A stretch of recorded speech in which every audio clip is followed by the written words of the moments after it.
a lot was made of the Raptors in the decision to acquire Trayce Jackson-Davis at the NBA trade deadline. Trayce Jackson-Davis is a solid player, but not the traditional big that many fans were looking for, or the real star power that fans were looking for to compete in this Eastern Conference. I think people have focused too much on what this player isn't rather than what this player is, because this is a solid player for the team. As much as we've talked about the value of the trade and bringing him in, I don't think we focus enough on what he can actually do for the team for the rest of the season and potentially beyond. So let's do that here.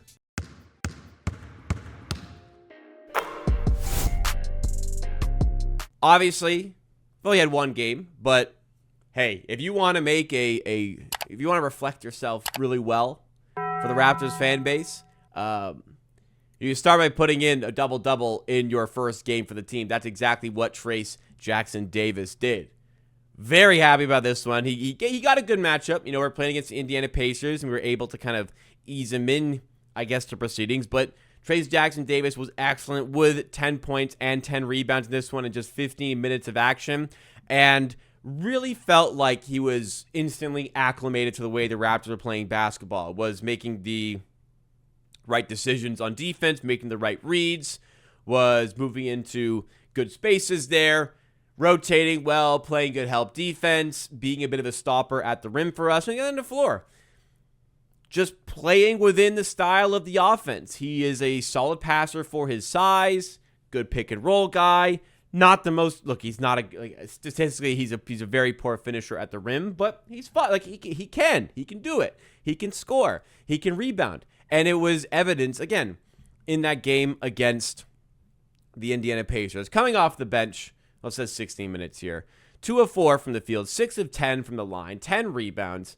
8 of those rebounds coming on the offensive glass, doing the right work for the team, and just playing within himself. Like I said, playing within, just doing what he needed to do for the team. And I think Raptors fans who are critical of the trade deadline, I think a lot of the criticism of the trade deadline is going to be fixated on the player. Even though it's not his fault, the Raptors didn't do more. If you want him to do more, I was personally content with the way the trade deadline went for the Raptors, and I'm content with this pickup here. Don't use your negative thoughts, if you have negative thoughts with the trade deadline, and reflect that on this guy, because this is, again, a quality player who brings great energy to the floor and is just a good presence. I think Raptors fans are really going to subscribe to. Raptors apparently have been looking at him for quite a while, leading up to his acquisition from the Golden State Warriors, where, in Golden State, in fairness, his role dropped from a year-to-year basis. The 58th overall pick, he had a pretty sizable role in his first year. He started 16 games, played 68, averaged 8 points, 70% from the field. But then minutes dropped a tiny bit second season. Production dropped a little bit. And then this season, the minutes of production dropped a little bit more. Fell out of favor a little bit with Steve Kerr. But the Raptors, who have been keeping tabs in for a while, felt like this was a player that could really bring them solidified front court presence to the team. Now, we've spoken about it already. Spoke about the good things that he does and the good traits that he has. What's also important about this one here is that he's versatile. You could have easily gone for another 7-footer here, but the versatility allows you to still play him in lineups where you're not eating into Colin Murray-Boyles minutes, you're not eating into Sandro Mamukelashvili minutes, and you're paying him a rate here which won't hamper your ability to pay Sandro in the offseason to bring Mamu back to the team for next season. This checks so many boxes for the Raptors. They needed front court help. They got it. They brought in a little bit more depth towards their front court by bringing in this player. The Raptors wanted to stay under the tax. They were able to stay under the tax by making this move as well, in conjunction, of course, with offloading Ochai Abaji's contract. They got him for a Lakers second-round pick, which that's not that great of a pick. The Lakers are in, I think they're 5th in the West right now.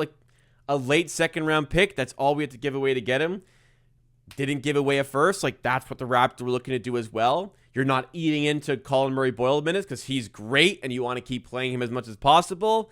It doesn't stop you from paying Mamu in the offseason. It just ticks a lot of boxes for this team. And the debut obviously will instill a lot of confidence in the player and the fan base for what he can do going forward. So for the rest of the season, I think we're going to see minutes that mirror this a little bit. Played about 15 minutes there. We could see fluctuations there. I think we could see it go a little bit lower.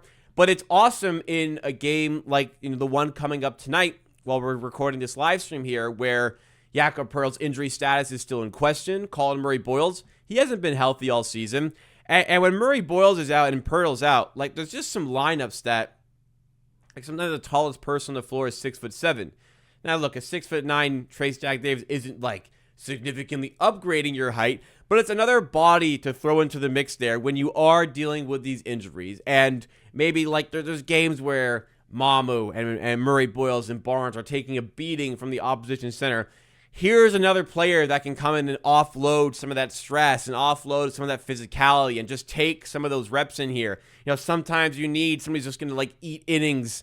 If to use like baseball's week, that's a player who can eat some innings for the Raptors on defense. It's just an option they didn't have before, and again, it cost them relatively little. So as far as the swing here from the Raptors, like, they didn't take a big swing necessarily at the trade deadline, but this is a very minimal risk move.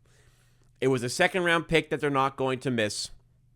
It's a player that's on a cheap deal for next season. Like, we looked at it here, $2.2 million this season. There was a team option worth $2.4 next year.